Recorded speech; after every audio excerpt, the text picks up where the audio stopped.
In this video, we're gonna begin an exclusive tour inside Ryobi's massive headquarters. We're gonna see how products are designed and fabricated, from marketing all the way to how products are made and distributed from right here. So let's check it out. Ryobi Drive, baby! They got their own streets. This place is massive. My goodness. Oh, I love this. The guy's mowing the lawn with a Ryobi So mower. funny, guys. As soon as we roll in, we're seeing Ryobi mowers put to the test everywhere. Check this place out, man. That is fancy. All right, let's tour the inside of this massive headquarters. Check out their battery technology. Everything is forward and backwards compatible, all the way from 1996. Check out how the batteries have changed over time.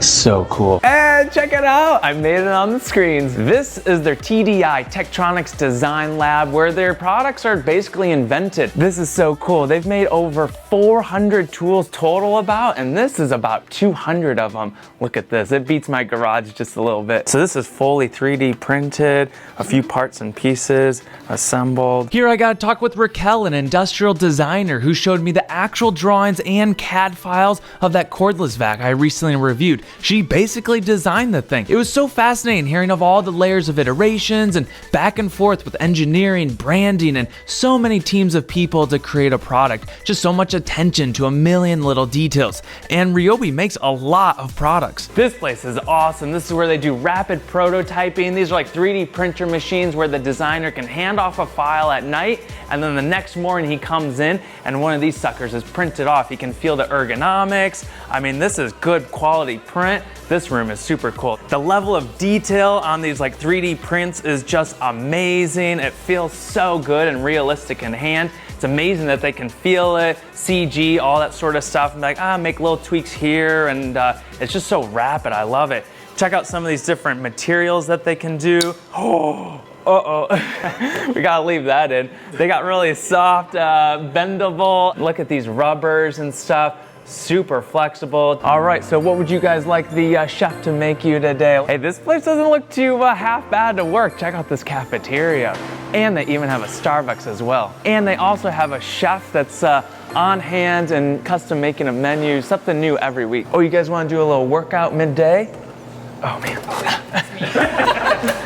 Oh, you guys wanna do a little workout midday? Check out the, oh, what's that? You guys want? Oh, come on, you're killing me, Kinsey. It's fine, just roll with it. Check out, they even have a gym where you can work out here before or after work. This place looks nice.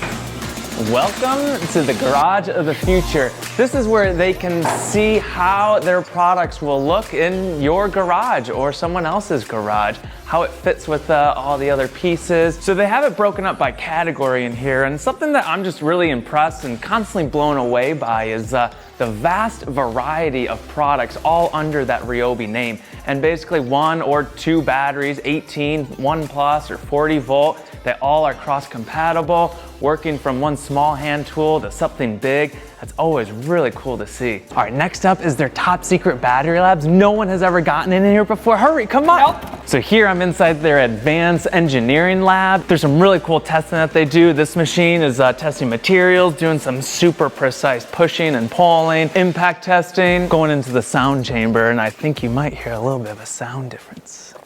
Oh, where am I? It's amazing in here, super dead quiet. This is where they put almost all their products through some really thorough sound testing, acoustics, frequencies, all sorts of fancy stuff. They got some really fancy gear like this acoustic camera where it's got cameras and sensors and you're actually able to visually see where the acoustics are coming from. Super sensitive microphones. This is hats. It's a binaural head and torso simulator, getting what our exact ears are listening, recording, hearing all that precisely. They've even got a supercomputer in this building where it's doing some really advanced fluid dynamics of acoustics and other fancy words there. Did that work? You know those super cool sound panels inside here that make it super quiet and whisper series? That was designed here in this lab. Quick example of the old versus new. In here you can really hear the pitch differences, so it's not just the loudness.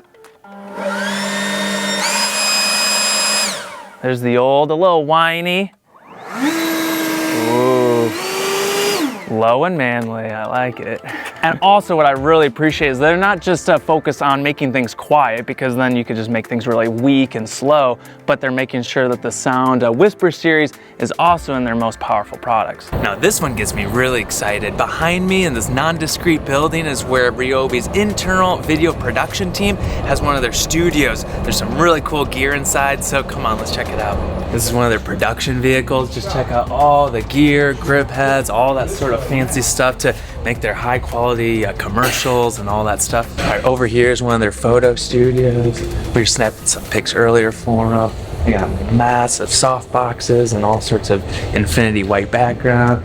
Really cool stuff here. And then back here is one of their fake garages where we've been filming some of their DIY short videos on the website. I'll actually give you that link down below. I'm gonna be in 2 videos, so that's really cool. Of course, we got the link wall system, tons of tools. We're filming over here today, so it's all professionally lit. There's a person for every job on set. This is our photographer, Jason. Come check out some of these beauty shots that he captured in my old mug. Yeah, look at that.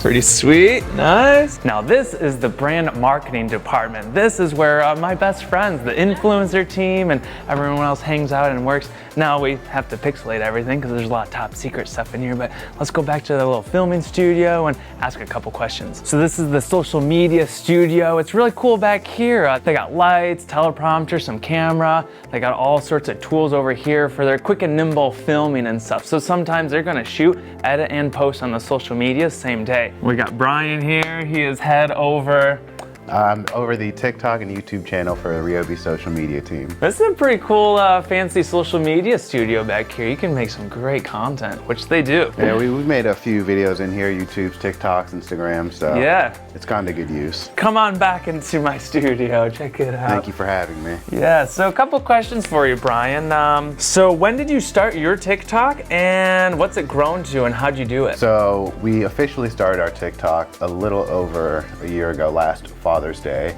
and I became the manager of that TikTok at the beginning of 2022.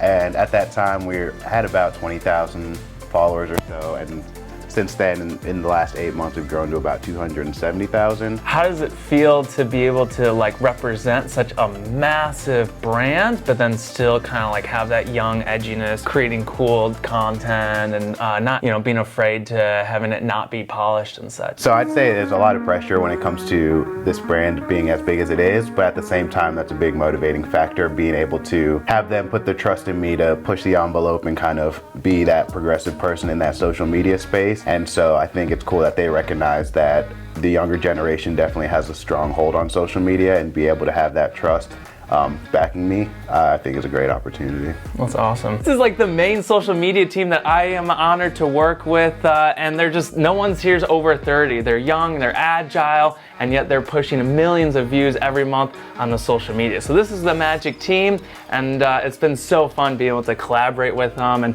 work on projects in the past year, and hopefully lots to come. Now this is their distribution and manufacturing center, one of many. Let's go inside and we're actually gonna be able to see how one of their walk-behind mowers is assembled. This building is 1.7 million square feet, and back here it's about 350,000 square feet. This is where it all begins for the walk-behind mowers. One of these mowers only takes about 20 minutes from start to finish of the completion cycle. This is the staging center. Basically all these parts and pieces are just lined up perfectly, so when it goes down the line, they can just grab and go. There's no unboxing or any of that fuss.